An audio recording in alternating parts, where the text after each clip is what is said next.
இது எந்த ஆண்டு கண்டுபிடிக்கப்பட்டது, எதுக்காக கண்டுபிடிக்கப்பட்டது, இதை கண்டுபிடிச்சது யாரு, எல்லாம் தெரியும். சாதாரண ஆள் நினைக்காதீங்க. Hey guys, welcome back to another episode. நம்ம அண்ணன் சீமான் அண்ணன் கதையை வந்து நிறையா பேர் கேட்டிருப்பீங்க. அதாவது சின்ன வயசில் தாத்தா பாட்டி சொன்ன கதையை விட அண்ணன் சீமான் சொன்ன கதையை வந்து அதிகம் கேட்டிருப்பீங்க.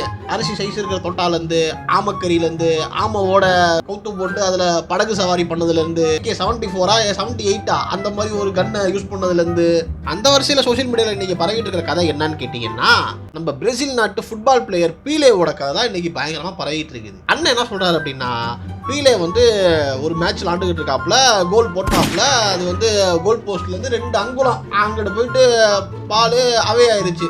அதை வந்து பீலே என்ன சொல்லிட்டாராம், அந்த கோல் போஸ்ட் நட்டு வச்சிருக்கிறது வந்து தப்பாக நட்டு வச்சிருக்காங்க, 2 அங்குலம் அந்த பக்கம் தள்ளி இருக்கணும், அதை 2 அங்குலம் இந்த பக்கம் தள்ளி வச்சுட்டாங்க, அதனால இதை வந்து கோலாக கன்சிடர் பண்ணி இதை கோலாக அறிவிக்கணும் அப்படின்ட்டு கிரவுண்டுலேயே உட்காந்துட்டாப்லையா, மேட்சை நிப்பாட்டிட்டாப்லையா. இப்படி பீலே செஞ்சதா நம்ம சீமான் அண்ணன் ஒரு பீலா கதை விட்றாப்புல. சரி, இது எந்த அளவுக்கு உண்மை அப்படின்ட்டு சர்ச் பண்ணி பார்த்தா, ஃபுட்பால் மேட்ச் நடந்தது என்னமோ உண்மைதான், அதில் எந்த மாற்று கருத்தும் இல்லை. நம்ம பீலே கோல் அடித்ததும் உண்மைதான், அது வந்து கோல் போஸ்ட்லேருந்து வெளியே போய் அவையானதும் உண்மைதான்.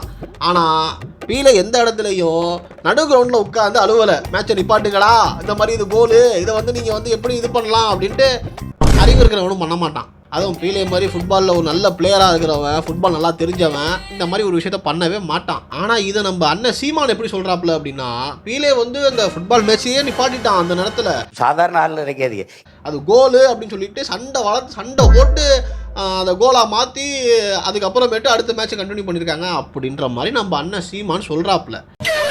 நீ வேணா கூகுள் பண்ணி பார்த்துக்க, இல்லை யாஹூ பண்ணி பார்த்துக்க, இல்லை சாட் ஜிபிடி கேட்டு பார்த்துக்க.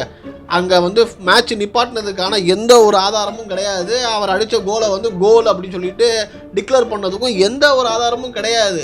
ஒரே ஒரு ஆதாரம், ஒரே ஒரு வீடியோ மட்டும்தான் நீ எவ்வளோ தேனாலும் கிடைக்கும். அதுவும் உங்கள் அண்ணன் சீமான் பேசின வீடியோ மட்டும்தான் கிடைக்கும். மற்றபடி வேறு எந்த வீடியோவும் உன்னால் கண்டுபிடிக்க முடியாது.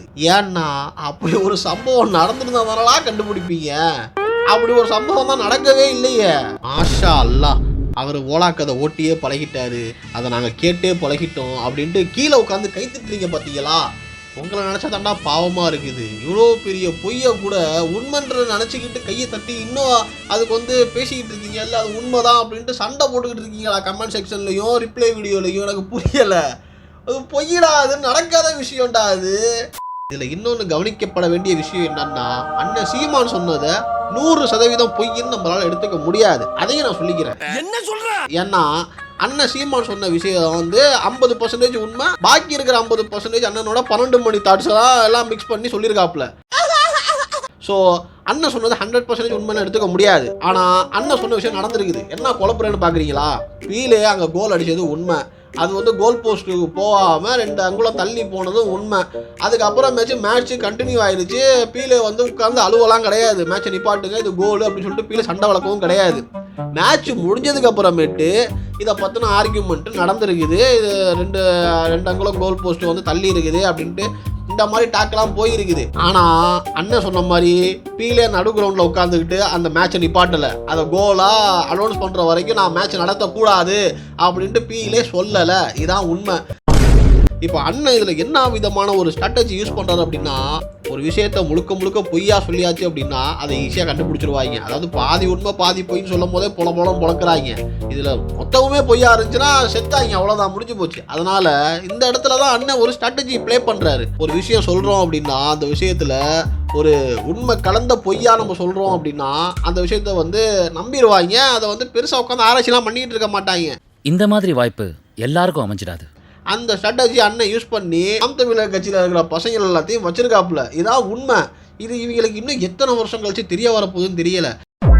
ஏன்னா ஆல்ரெடி இருந்தவங்க எல்லாம் வெளியே வந்துட்டாங்க. ஏன்னா அவங்களுக்கு இப்போ தான் தெரிய வந்திருக்குது. 15 வருஷமாக அண்ணன் சொன்ன விஷயம்லாம் உண்மை இருக்குது, ஆனால் அது உண்மையோட பொய் அதிகமாக இருக்குது அப்படின்ட்டு புரிஞ்சுக்கிட்டு வெளியே வந்துட்டாங்க. பேலன்ஸ் இருக்கிறவங்க இன்னும் கூடிய விரைவில் வருவாங்க அப்படின்ட்டு எதிர்பார்க்கப்படுகிறது.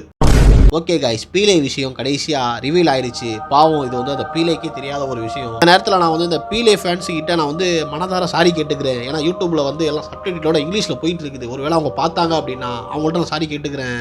எங்கள் நாட்டில் இருந்து ஒருத்தவர் இந்த மாதிரி தப்பாக பேசுனதுக்கு, தவறுதலாக பேசுனதுக்கு, உங்கள் நாட்டு ஃபுட்பால் பிளேயரை வந்து அவரோட கண்ணியத்தை குறைச்சதுக்கு. ஆமாம், பீலே உண்மையிலே பெரிய ஃபுட்பால் பிளேயர் தான். எப்படி நம்ம அர்ஜென்டினாவுக்கு ஒரு மல்டோனாவோ அந்த மாதிரி பிரேசிலுக்கு ஒரு பீலே அப்படி தான் இருந்துச்சு அந்த காலகட்டத்தில். பீலேவோட ஃபேன்ஸு கிட்ட நான் வந்து மன்னிப்பு கேட்டுக்கிறேன். இந்த மாதிரி இருக்கிற ஆளுகளை வச்சுக்கிட்டு என்ன பண்ணுறது தெரியலை. ஸோ நீங்கள் எல்லாம் அவரை வந்து உங்கள் வீட்டு பிள்ளைய நினச்சி மன்னிச்சிருங்க. அவர் வந்து இப்படி தான் அடிக்கடி வருவாப்புல. இப்போ அடுத்து மல்டோனா பற்றி பேசுவாப்புல, ஆச்சரியப்படுறதுக்கு இல்லை. இன்னும் 10 வருஷம் கழிச்சு ரொனால்டோ மெஸ்ஸியை வச்சு கூட பேசுவாப்புல. ஸோ அதெல்லாம் நீங்கள் வந்து ஜஸ்ட் ஒரு பொழுதுபோக்காக எடுத்துகிட்டு போயிருங்க. Don't be serious. Okay guys, இதோட நான் என் வீடியோ முடிச்சுக்கிறேன். அடுத்த வீடியோவில் உங்களை சந்திக்கிறேன். நல்ல ஒரு கண்டென்ட்டோட வரேன். ஸோ அது வரைக்கும் ஸ்டே டியூன்ட். By by.